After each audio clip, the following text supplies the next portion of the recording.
Good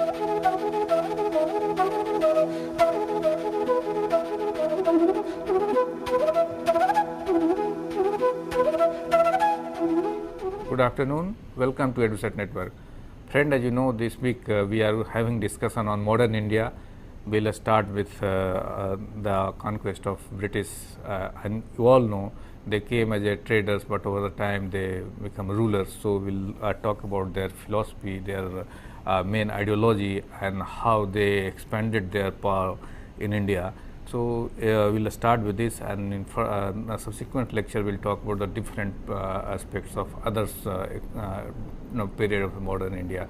So I hope this is the first lecture, and in this will come to know early British expansion in India and its ideological orientation.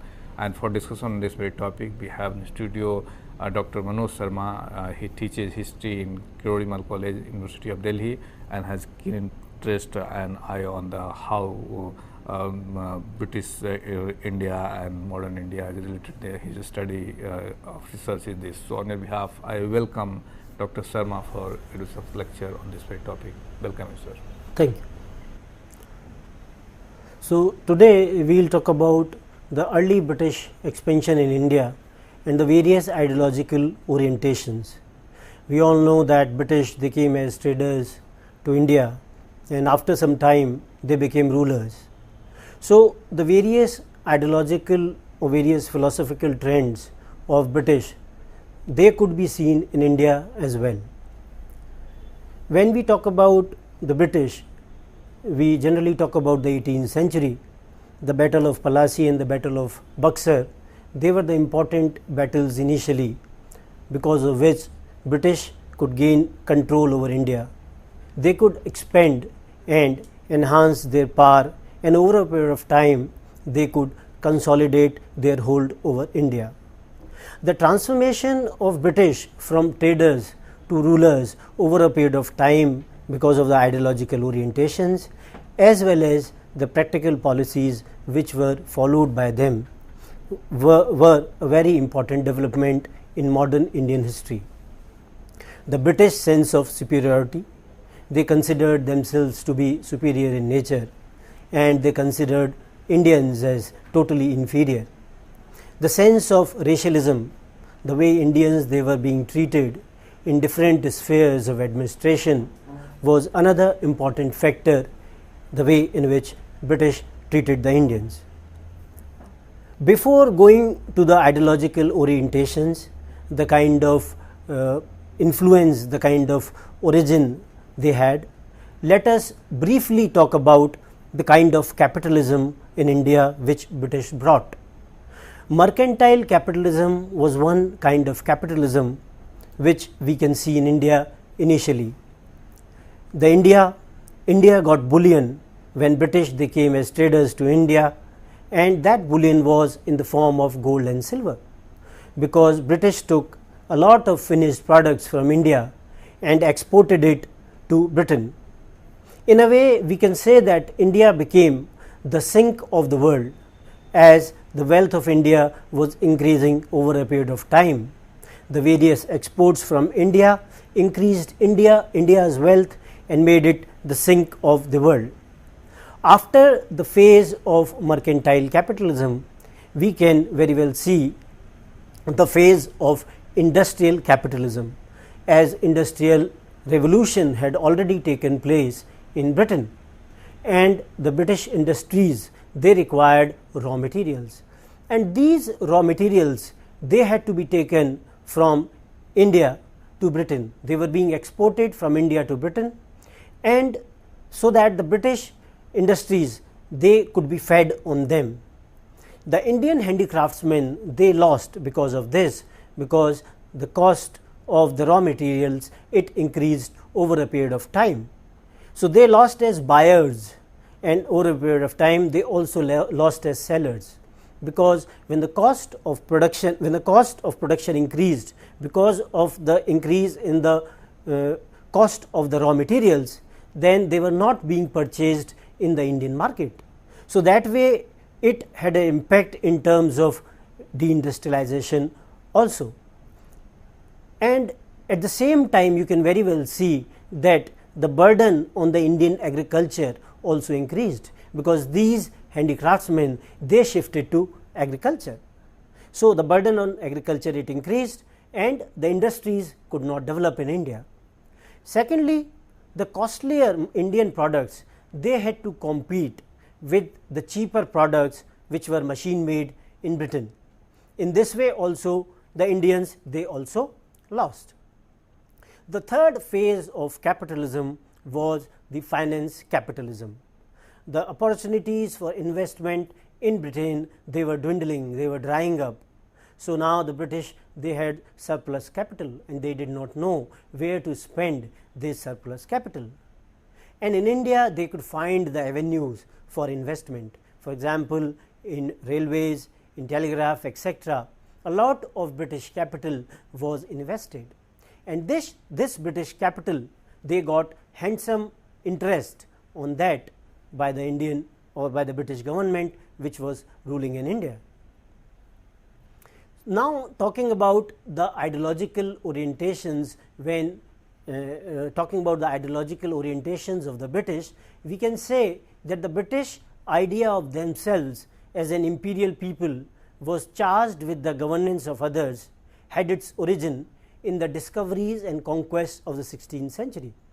The 16th century explorations going to different parts of the world, because of which the British, they got a lot of information about the outside world, and when they went to the outside world in terms of trade, they expanded their empires as well.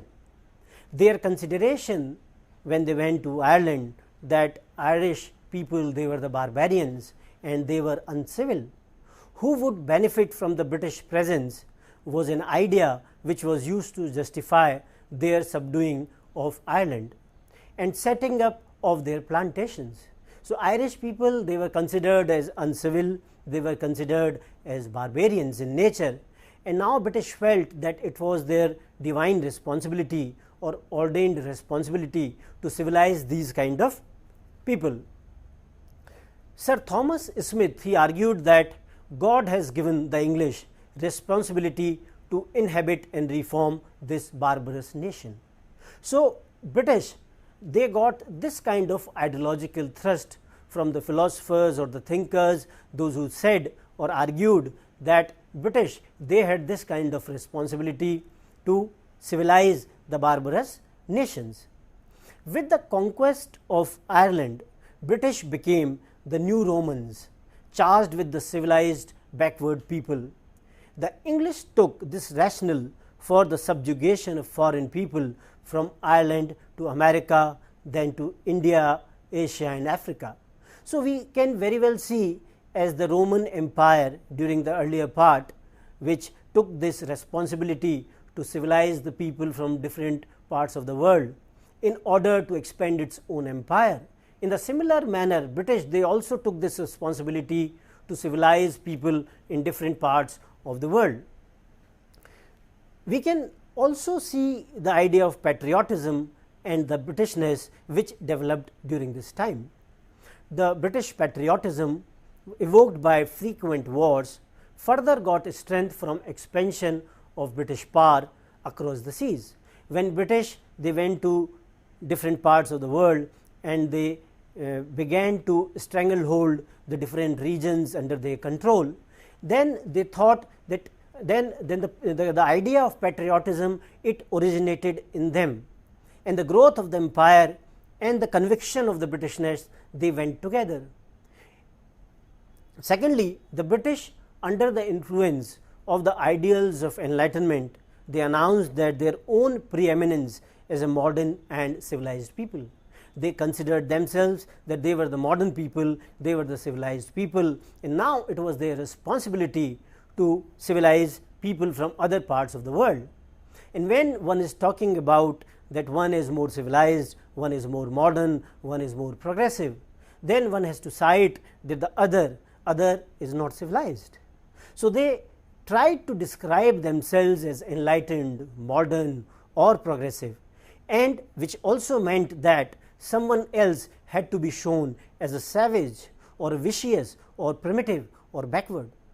So, the people from different parts of the world, where the British ruled, they were seen as these kinds of people, those who were primitive in nature, those who were backward, those who were savage, and now they had to be civilized by the superior British rule. Such alterity, what one might call the creation of doubleness, was an integral part of Enlightenment project. This process had as its outcome the creation of an array of polarities that shaped much of the ideologies of the Raj. The notion of British during the early 18th century, that the people of Great Britain, they had to construct a view of themselves as an integral nation, and various nationalities in terms of English, Scots and Welsh, they were merged into one community, and this one community was set apart as British from others. So, the idea of British, the idea of Britishness and the idea of other, those who were uncivilized, they gained prominence during the 18th century in the ideological or the philosophical framework or the viewpoint in the British circles. When they viewed India in terms of despotism, and they referred to it as Oriental despotism. When we talk about despotism, we say that despotism is a style of governance in which legitimate royal power was nearly the same as that of a master over a slave. So, despotism means that the subjects of a state are in a way slaves to that ruler, and the ruler has complete mastery or control over the slaves. In 18th century, we can very well see that Europeans argued that despotism described the way Oriental states were organized, because the Oriental states, they had such kind of rulers, those who were savage in nature, and they had complete control over their subjects. The term carried with it the connotation that Asian countries had no laws and hence its people no rights. They believed that the Asian countries, they were being governed by the will of the ruler, and there were no definitive laws, as the ruler defined the laws, and in a way the people, they had no rights whatsoever. So, this was one of the ideas which we can very well see in the 18th century. The later British writings on India gave a new life to the concept of despotism. It was now a way of contrasting India's earlier history with the law and order that the British conceived they were bringing.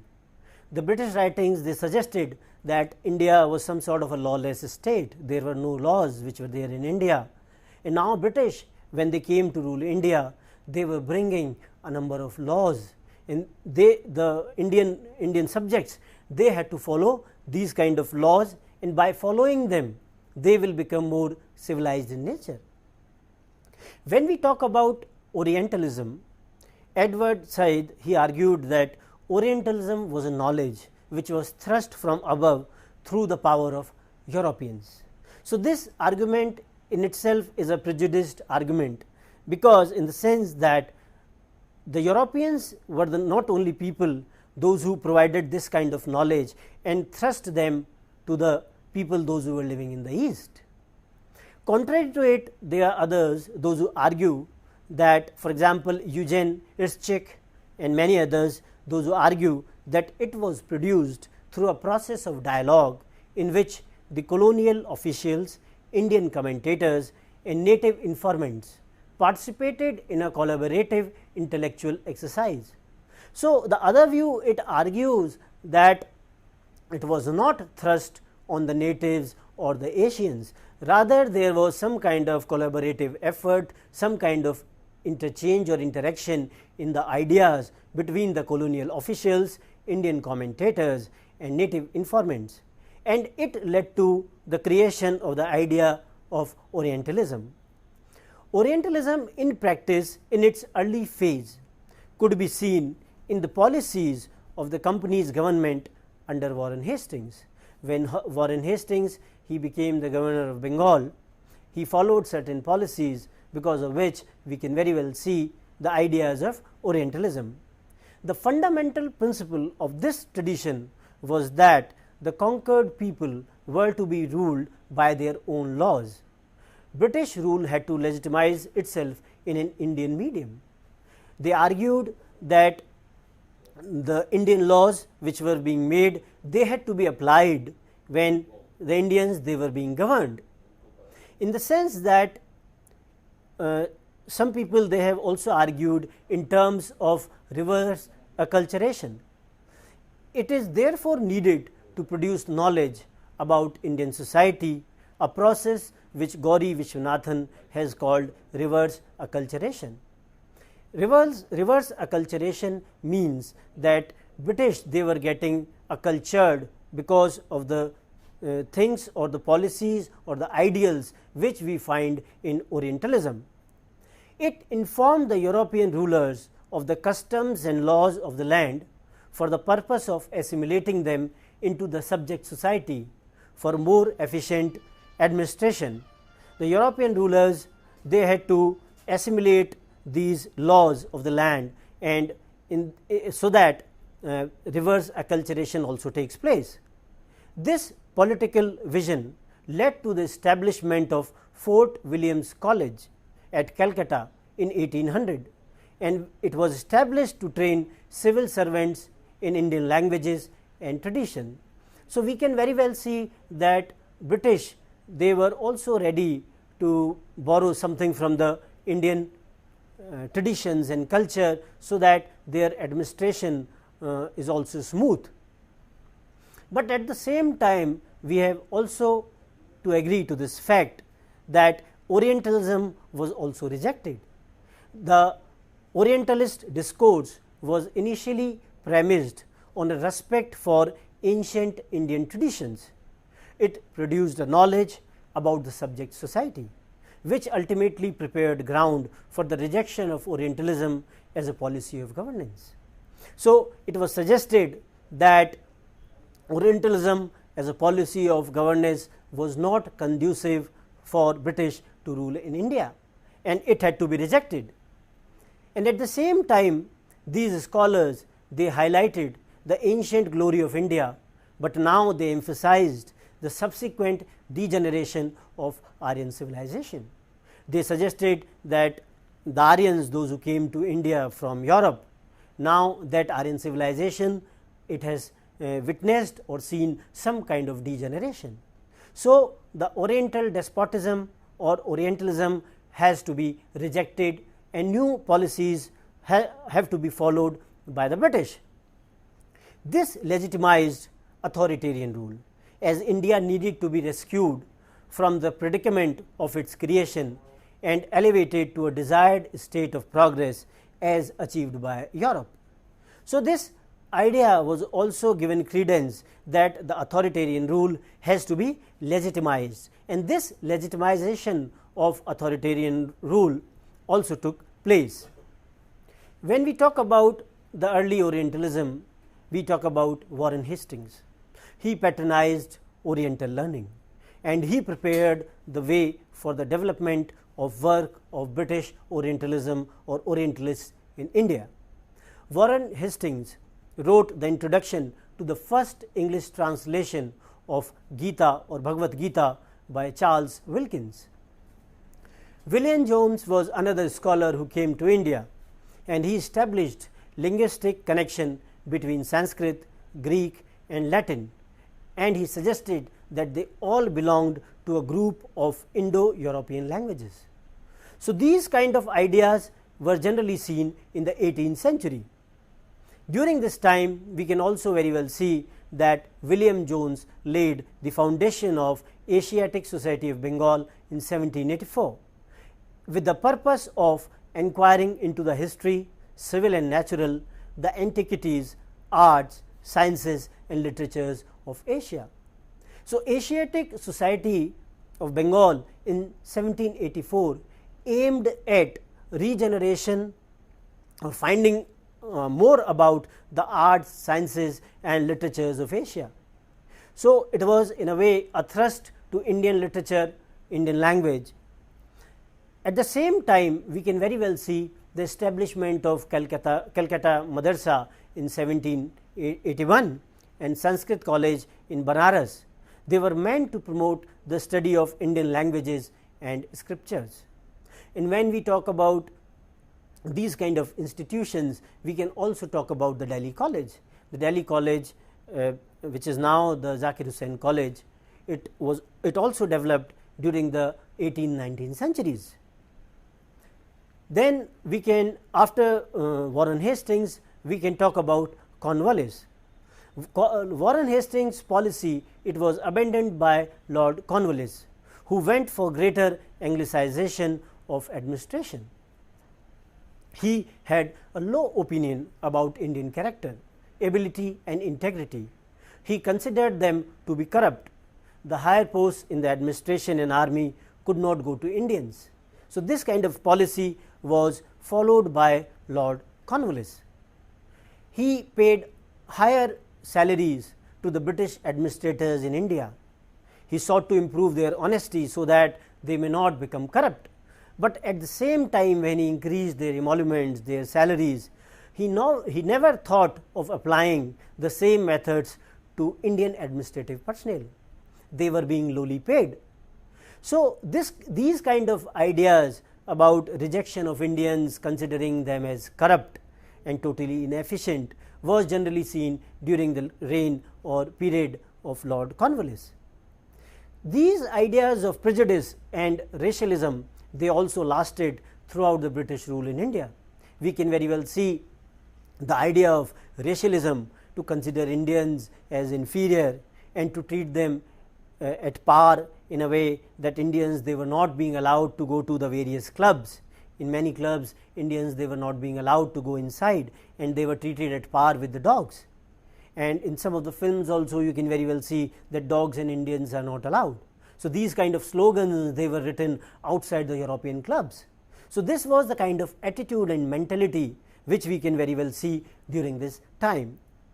Lord Cornwallis also wanted to improve the finances of East India Company, for which he introduced the permanent settlement in Bengal.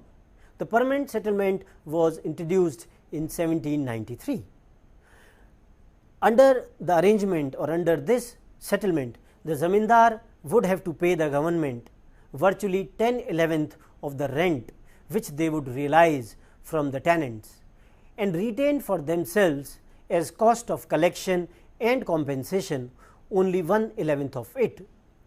In a way, it recognized the proprietary rights of zamindars on their estates, and they were entitled to enjoy it till they fulfilled their obligations. So, the idea of zamindar's proprietary right over the land was very well seen in the permanent settlement, which was introduced by Lord Cornwallis.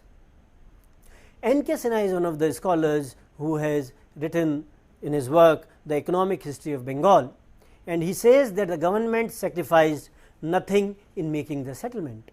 Rather, government was one who earned a lot of benefits because of the introduction of the permanent settlement. The amount of the assessment which was fixed on the lands where permanent settlement was introduced was very high, and it was as high as had never been assessed in many instances, and it was higher than ever realized by the exertions of any government, whether it was Mohammedan or British. So, this we can very well see that permanent settlement, it provided a regular supply of revenue to the British government. Now, they were not afraid of the kind of fluctuations which were there in the monsoons, because now the amount of revenue which they will receive, it was more or less fixed. About permanent settlement, Beveridge pointed out that by not accepting the settlement, zamindars, they were ruined at once, and by accepting the permanent settlement, they were ruined after some interval. So, the ruination of the zamindars, they had to take place, whether it takes at once or whether it takes after a period of time. The permanent settlement also stipulated about the sunset law. The sunset law, it talked about that zamindars were to deposit their revenue in the government treasury by sunset of the last day which was fixed for the purpose. Otherwise, their lands would be confiscated and they would be auctioned. So, the sunset law, it demanded from the zamindars that whether they sell their zamindari or they appropriate or collect revenue, whatever means they want to, but they had to submit their revenue at a particular point of time, and if they failed to do so, then they had to forfeit or they had to give up their zamindaris. So, in a way, land became some sort of a property which could be easily bought and sold. Earlier, the notions about land was with regard to the emotional attachment of the zamindars or the peasants towards the land, but now land became a sellable commodity which could be easily sold or mortgaged to others. Politically, if we see, then we can very well say that East India Company gained support of the zamindars, which was an influential class because of the introduction of permanent settlement. At the same time, it stabilized government revenue and relieved it from extra burden of yearly assessment and set free the ablest servants of East India Company for judicial services and other reforms. By setting up or introducing permanent settlement, some of the ablest servants of the company, they could be utilized in other services. They were now not bothered about the collection of revenue, because now it was all fixed. And as we have already said, that it resulted in the creation of property rights in land by means of land tenures. The person who succeeded Lord Cornwallis was John Shore, and his ideas, they also reflect the kind of ideology the British they wanted to perpetrate on the natives or the Indians. John Shore, he said that the fundamental principle of English had been to make the whole Indian nation subservient in every possible way to the interest and benefit of ourselves. The Indians, they have been excluded from every honor, dignity or office, which the lowest Englishmen could be prevailed to accept. So, in this way we can very well see that the British interests and the benefits, they became or they remained paramount in the British policies, and the kind of policies they followed, their commercial interests, they were the most prominent aspect of these policies, and the kind of positions which were being denied to the Indians in the higher administration, they could be easily given to any Englishman, but any ablest Indian was denied such kind of positions in various spheres of administration. After this, we see an important Governor General who was Lord Wellesley. Lord Wellesley, when he came to India, he wanted to make company supreme power in India, for which he followed various policies, and one of the important policies was the policy of subsidiary alliance. By subsidiary alliance, we mean that Indian state, it had to surrender its external relations to the company and conduct negotiations with other states through company. The Indian state could not decide it had to maintain any kind of foreign relations with other states. The other states, any kind of foreign relations with the other states had to be decided by the company. They had to follow the diktat of the company. A bigger state maintained an army commanded by a British officer, for which the ruler ceded territory for its upkeep, and a smaller state paid tribute in cash to the company.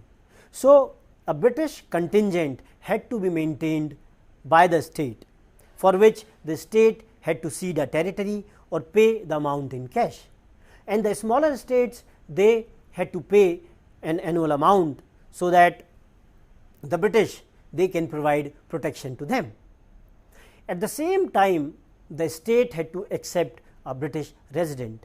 A British official was stationed in the Indian state, and in the long run, as we can very well see, that the British agent, he interfered in the day-to-day administration of the Indian states. No Europeans were to be employed by the state without consulting the company.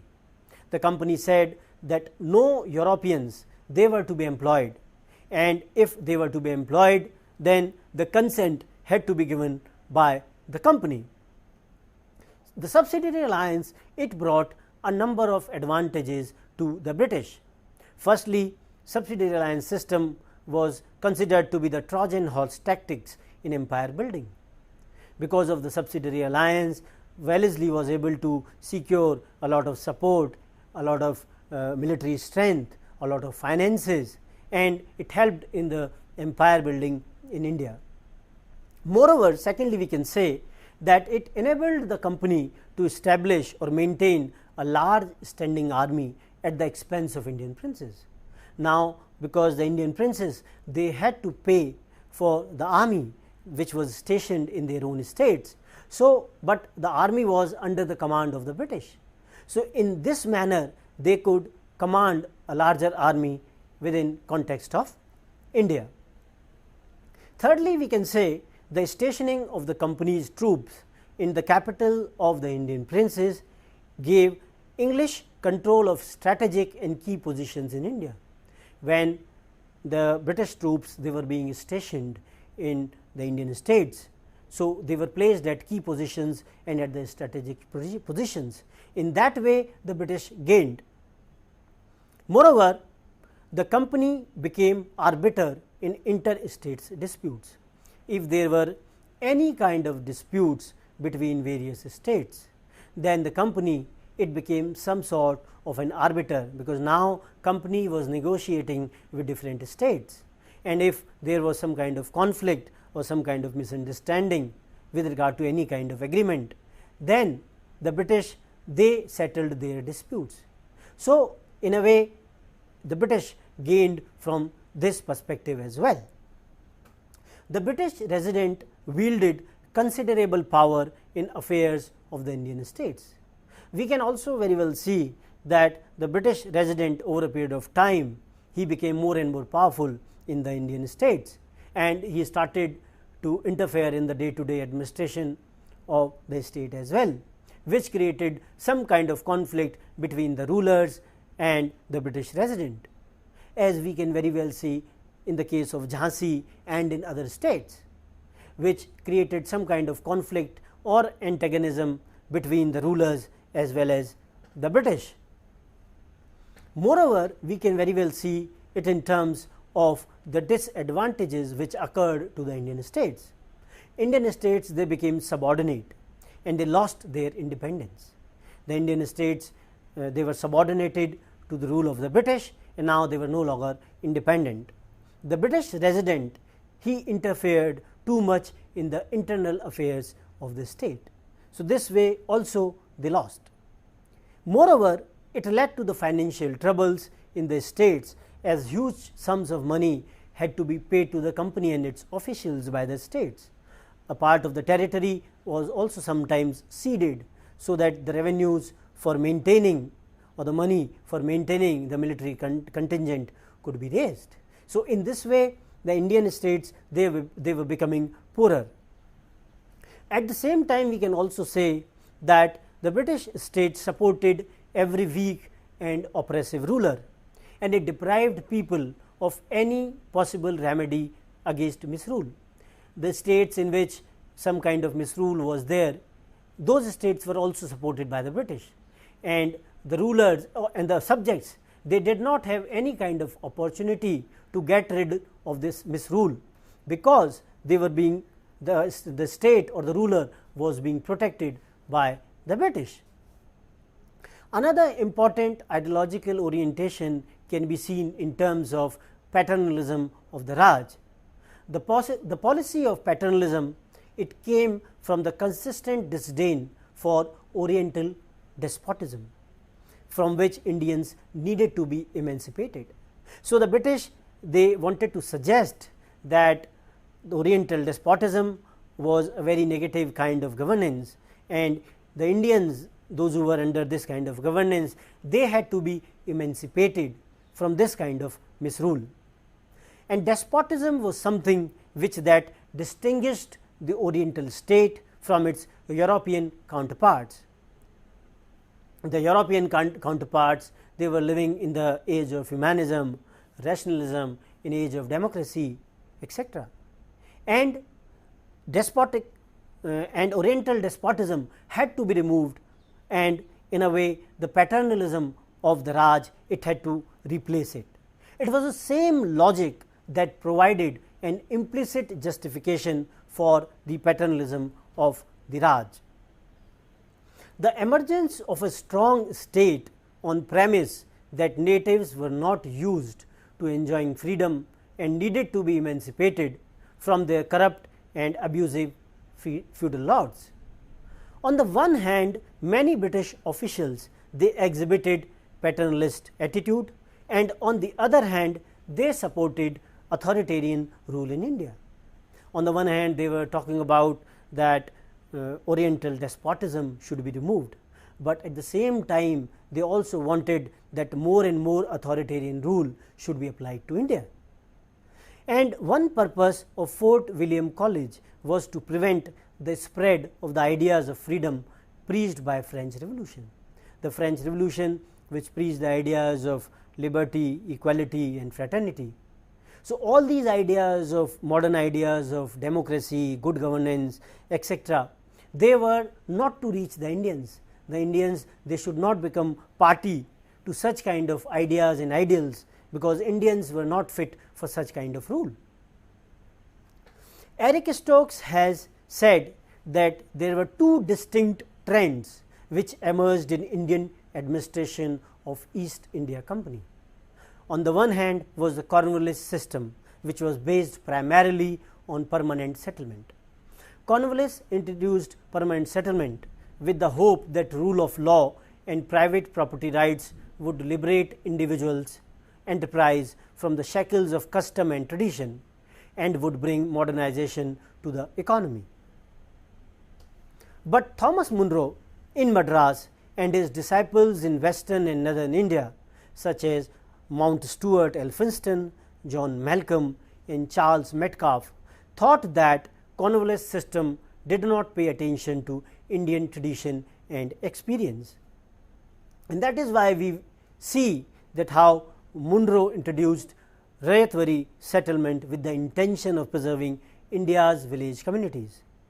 But his ultimate objective or aim was to consolidate company's estate in the south by expanding its revenue base, where land taxes would be directly collected from the peasants by officials of the company.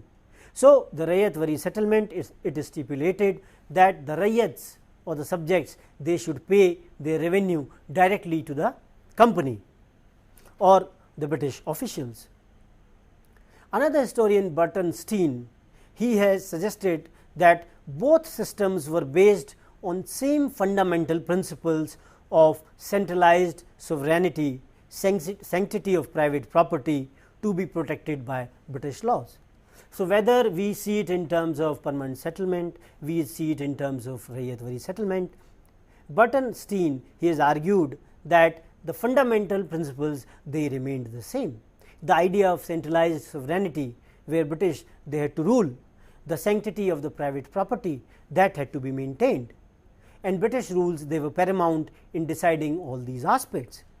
The authoritative paternalism, it rejected the idea of direct political participation by Indians.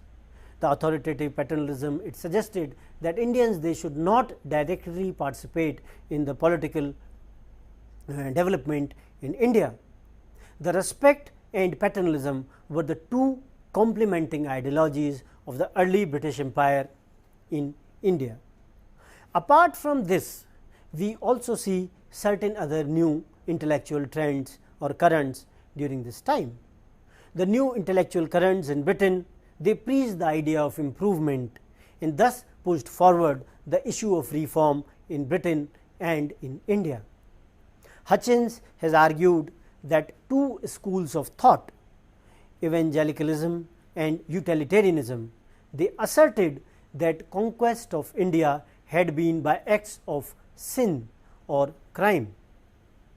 Both of them, instead of advocating the abolition of this sinful or criminal rule, clamored for its reform, so that Indians could get the benefit of good government in keeping with the best ideas of their age. So, both these trends, they were not talking about abolition of any sinful or criminal rule, rather they were augmenting the argument that these kind of improvements which should take place, they should be authoritarian in nature as well. From these traditions, the conviction that British should stay in India permanently was ultimately to evolve. So, the idea that British, they should remain in India permanently, it evolved out of these traditions. The idea of improvement which came because of the ideologies which were prevalent during that time.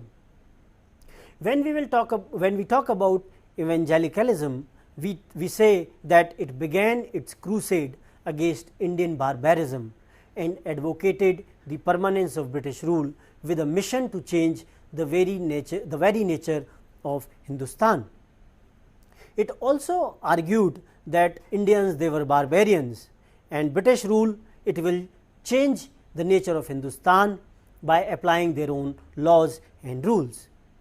In India, the propagators of these ideas were the missionaries, which were located at Srirampur near Calcutta, and in Britain, chief exponent was Charles Grant. So, the missionary activity which was carrying on in India, it also saw Indians as barbarians, and they wanted that more and more conversion to Christianity should take place, so that the civilizing mission of the missionaries or the Christians could take place in India as well. Charles Grant, he argued that in 1792, he argued that religious ideas, they perpetuated ignorance of Indian people, and this can be solved by dissemination of Christian light, and in this lay the noble mission of British rule in India. So, the people, those who were associated with these kind of ideologies, they also propagated these views that Christianity had certain kind of light, and this light would also remove the kind of darkness which engulfed Indian religion or Indian religious traditions. And these ideas were given popularity by William Wilberforce in British Parliament before the passage of Charter Act of 1813, which allowed Christian missionaries to enter India without any kind of restrictions.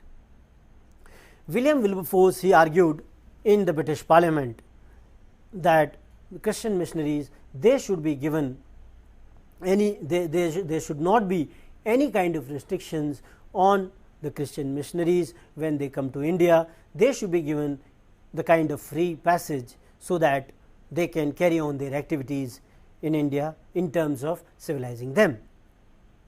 At the same time, the free trade merchants, they also advocated the idea of improvement and change, and felt that India would be a good market for British products and a supplier of raw materials if company became a ruler instead of a trader. So, in the later phase, we see that this kind of ideology also got a thrust from the free trade merchants. The free trade merchants, they also favored this kind of India, that company instead of a trader should become the ruler, so that more and more benefits could occur to them.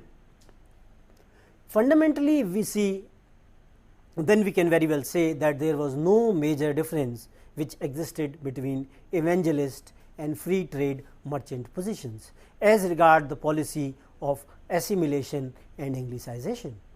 They also, both of them, they favored the policy of assimilation, that how the Indians, they could be assimilated in the sense that more and more benefits could be taken from them, and how they should be Anglicized so that the British products could be easily supplied to Indians. They become the consumers of those British products. Another evangelist, Charles Grant, he presided over the passage of the Charter Act of 1833, which took away companies' monopoly rights over Indian trade. After 1833, we can very well see the monopoly of the company over the rights of the Indian trade, it was taken away, and now others could also join in the party, in the sense that others could also join in the spoils or the riches which India offered. Another important ideological trend which we can very well see during this time is liberalism. Thomas Macaulay liberal vision that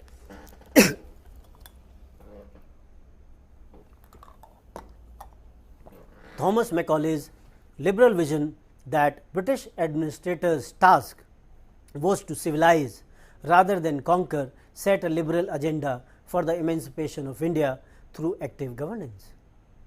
Other liberals like Trevelyan, etc., they also talked in this vein. It was in this atmosphere of British liberalism that utilitarianism, with all its distinctive authoritarian tendencies, was born. Jeremy Bentham, who is considered to be the father of British utilitarianism, he argued that the ideal of human civilization was to achieve the greatest happiness of the greatest number. He also argued that the good laws, efficient and enlightened administration were the most effective agents of change, and the idea of rule of law was a necessary precondition for improvement. So, all these ideologies, they are talking about the rule of law, and that rule of law was a British rule of law, which Indians they had to follow. They were subjected to these kind of laws which were being framed by the British, and these laws they were being considered to be superior in nature. James Mill was another utilitarian who transformed utilitarianism into a militant faith. He argued that for improvement, India needed an effective schoolmaster, that is, a wise government promulgating good legislation. So, in a way, the question of authoritarianism is present in almost all ideologies which are being during the 19th century. When we talk about the education, the educational reforms which came to India, liberal Lord Macaulay, in his Education Minute of 1835, he sought the introduction of English language, while utilitarians like Mill, James Mill, favored vernacular education which suited to the Indian needs. So, there was some kind of division, some kind of friction with regard to the kind of education which should be given to the Indians. Lord Macaulay wanted to transform the Indians into a Brown Sahib, that the Brown Sahib should have the taste, the opinion, the intellect of a European, so that these Brown Sahibs could relate to the British rule. They become more receptive to the British ideas, and they become more subservient to the British ideology.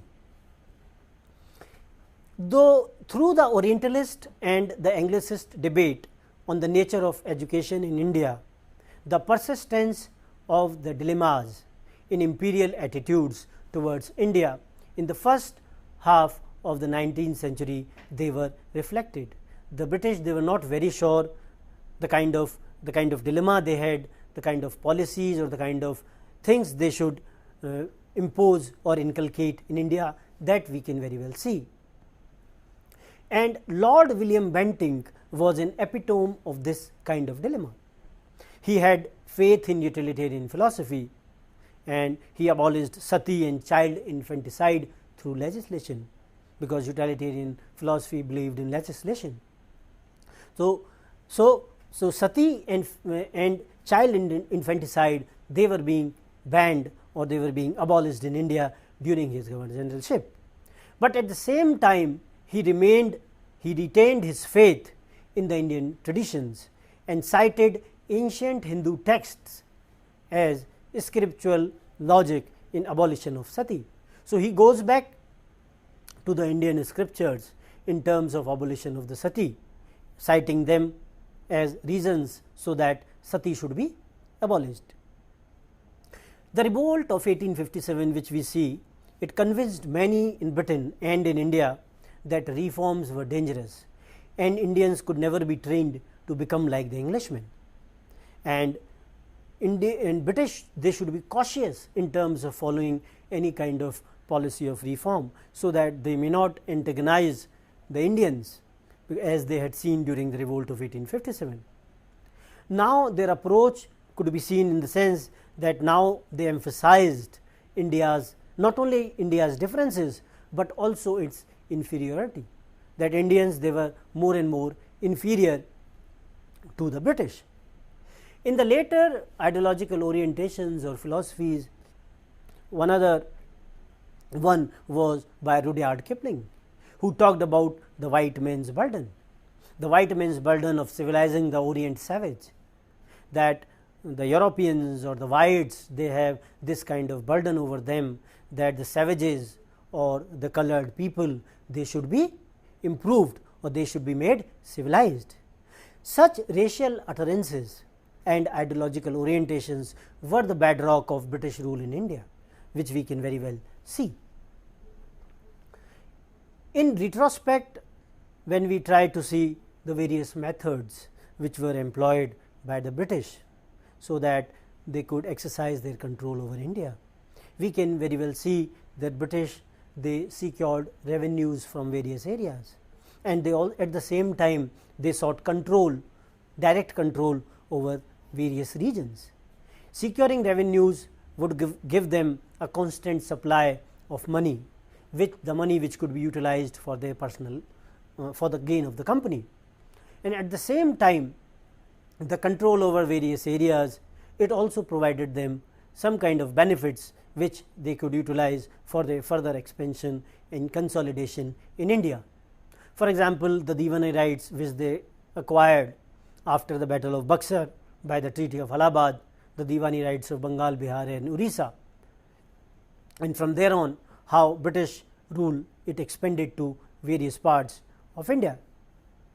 Moreover, they interfered in the affairs of the princely states, the various princely states of India. They also saw a lot of British interference, be it in terms of subsidiary alliance, be it in terms of stationing of a political resident.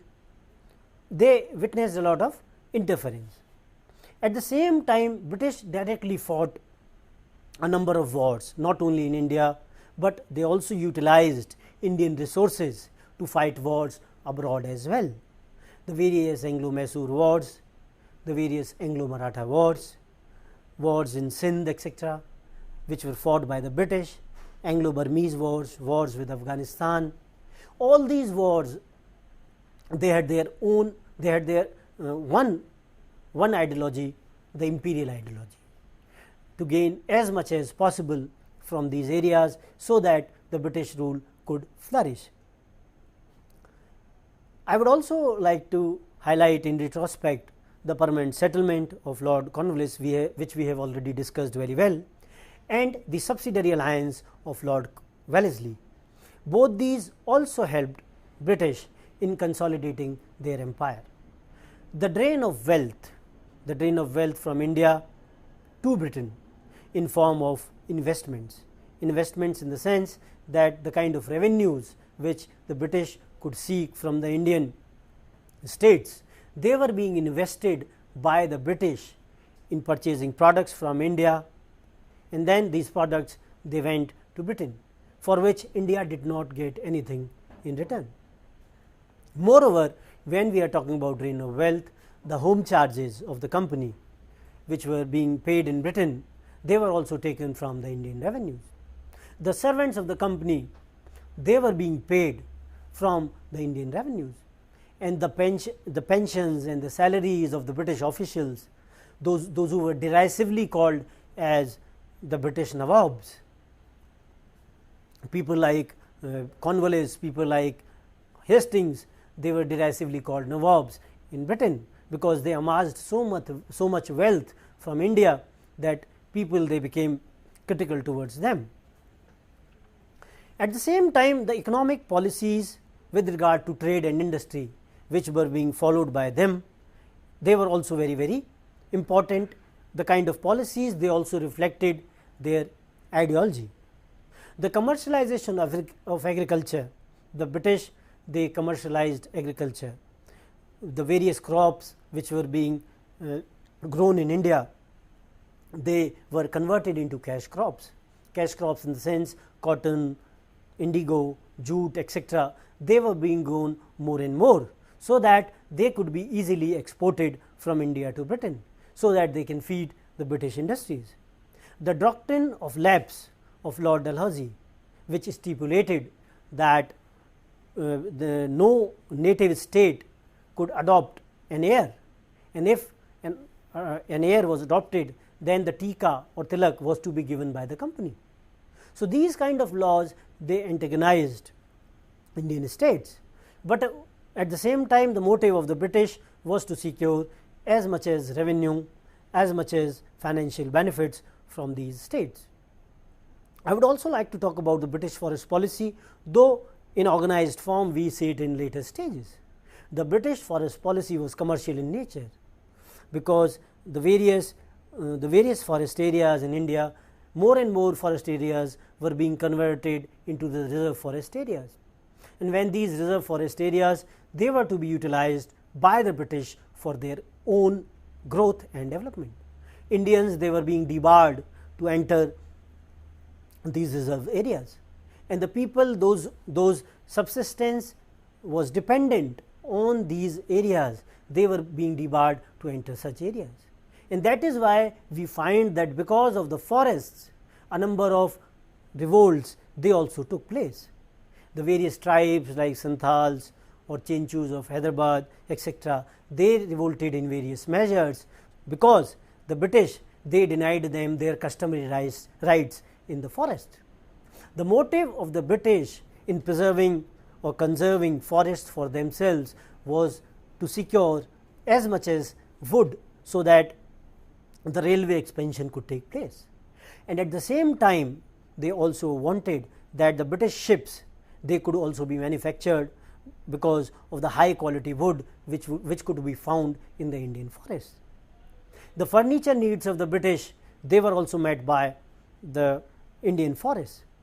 So, the Indian forests, they also catered to the imperial vision or the imperial rule, and British, they had some kind of direct political control and benefit over the Indian forests. And in reaction we can very well see that some of the Indian tribes, they rose in revolt. So, Indian forest policy was also the British forest policy was also imperial in nature and was designed to serve British interests. Moreover, British followed the policy of divide and rule, which we can very well see after the revolt of 1857, but initially also they wanted to take sides between different rulers. They wanted to divide the rulers so that they seek help of British, and when they sought help of British, then they could use them to their own advantage. So, this was another policy which was more reflected after the revolt of 1857, but initially also we can very well see when they took sides so that they can help their own cause. So, we can very well say the guiding principles of the British were, though the ideological orientations were there, but the practical approach was different. The guiding principles were pragmatism, the practical application of the various policies in the framework that they can secure as much as benefits from India was the guiding principle. At the same time, the British greed, they wanted to secure as much as possible from India, be it in terms of raw materials, be it in terms of finished products, be it in terms of revenue, be it in terms of money which was drained from India to Britain, be it in terms of bribes which the company officials or the top officials like even Warren Hastings and Cornwallis, those who took a lot of bribe from India, and how they were being tried in Britain at that time. And these were the people, those who considered Indians as corrupt, but at the same time they themselves, they indulged in such practices. So, the political expediency which was followed by the British was another guiding principle which we can very well see. Their economic self-interest, that how their interest that should be safeguarded, That was another important consideration in following various economic policies in India. The idea of racialism, that Indians, they were inferior and British, they were superior, and how India, it has degenerated because of the Oriental despotism, and how they were to be in a way civilized or reformed by the British.